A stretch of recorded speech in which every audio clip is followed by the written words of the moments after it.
L'agroécologie, pour nous, à Yélémani, c'est un élément de la souveraineté alimentaire. Parce que pour Yélémani, nous mettons en avant beaucoup plus la souveraineté alimentaire. Et l'agroécologie est un élément de la souveraineté alimentaire. C'est-à-dire, à Yélémani, c'est vraiment l'utilisation au maximum de toutes les possibilités existantes localement pour produire, sans détruire la nature, sans qu'il y ait des conséquences sur la santé humaine et même animale. Alors il faut dire qu'il y a des situations pareilles qui viennent toujours nous rappeler qu'il faut avoir des orientations stratégiques, notamment sur les systèmes alimentaires. On a vu pendant les moments forts de Covid-19, certains pays qui ont même parlé de fermeture de leurs frontières pour orienter vers la consommation nationale en fermant leurs frontières. Mais si ça avait continué, ça allait avoir un grand impact sur des pays qui sont beaucoup plus dépendants des exportations. Donc voilà, est-ce qu'il y a eu un moment où on a autant parlé de souveraineté, ne serait-ce que ça, de souveraineté que pendant le Covid-19? Des pays même européens, occidentaux, ont parlé de souveraineté dans tous les sens. On a commencé à avoir peur parce que si on ferme les frontières, et pendant longtemps, la question alimentaire allait se poser. Donc ça nous a amené à croire que nous sommes sur la bonne voie. La question de l'agroécologie, la question de la souveraineté alimentaire est vraiment pertinente. La souveraineté alimentaire, au-delà de ce que certains peuvent croire, ce n'est pas seulement une question philosophique, ce n'est pas un concept philosophique, c'est tout un engagement politique qui concerne tous les secteurs. Donc on a bien vu, on a bien vu des situations, ça c'était le Covid cette année, mais en 2008, 2009 et même 2011, on a vécu ce qu'on a appelé les émeutes de la faim, où des gens ont manifesté partout parce qu'il y avait eu l'augmentation des prix des produits de première nécessité qui étaient essentiellement alimentaires. Des familles qui étaient fragilisées ont été davantage fragilisées en campagne comme en ville. Mais tout ça, c'était lié aussi à la dépendance vis-à-vis des produits qui viennent de l'extérieur.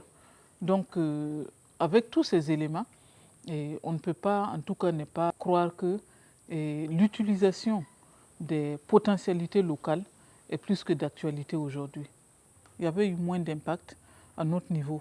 On n'a jamais arrêté de travailler ici durant toute la crise.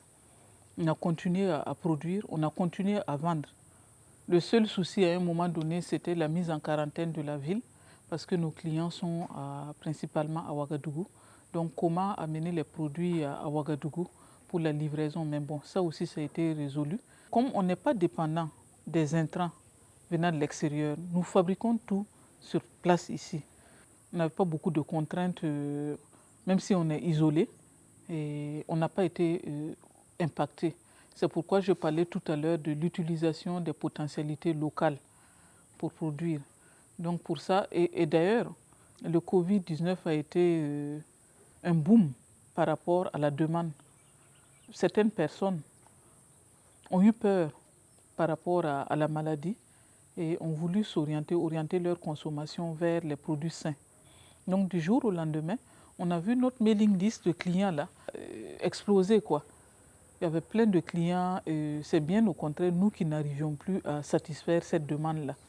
Donc c'est sûr que si les paysans, les producteurs s'orientent vers l'agroécologie, ça va limiter, en tout cas ça c'est sûr, la dépendance vis-à-vis de l'extérieur. Et qu'est-ce que nous demandons? Puisque déjà pendant le Covid, des pays occidentaux même ont parlé de ça, des autorités de ces pays ont parlé de ça, de travailler en sorte que leur pays soit au maximum indépendant. Donc c'est ce que nous recherchons, c'est que ramener les producteurs qui sont dans le conventionnel vers une transition pour aller dans le sens de l'agroécologie. Parce que ce soit la production, que ce soit au niveau de la transformation, conservation, il faut un changement de priorité pour amener les producteurs à avoir le plus possible accès aux intrants. La recherche doit être orientée dans le sens de l'agroécologie. valorisation, transformation pour une conservation de nos produits, pour qu'en cas de crise, nous puissions faire face à cette crise-là. On peut dire heureusement qu'elle n'est pas allée loin. Sinon, l'impact aurait été très fort dans des petits pays comme les nôtres qui sont en tout cas pour la plupart dépendants de l'extérieur.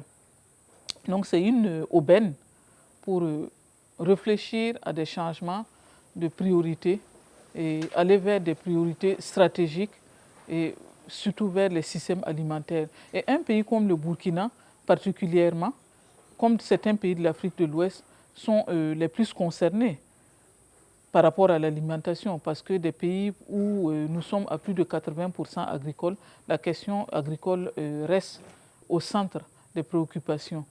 Donc c'est un message fort que nous voulons vraiment leur lancer pour des réflexions au niveau de la recherche, au niveau des décideurs, au niveau aussi de la société civile pour aller dans ce sens-là.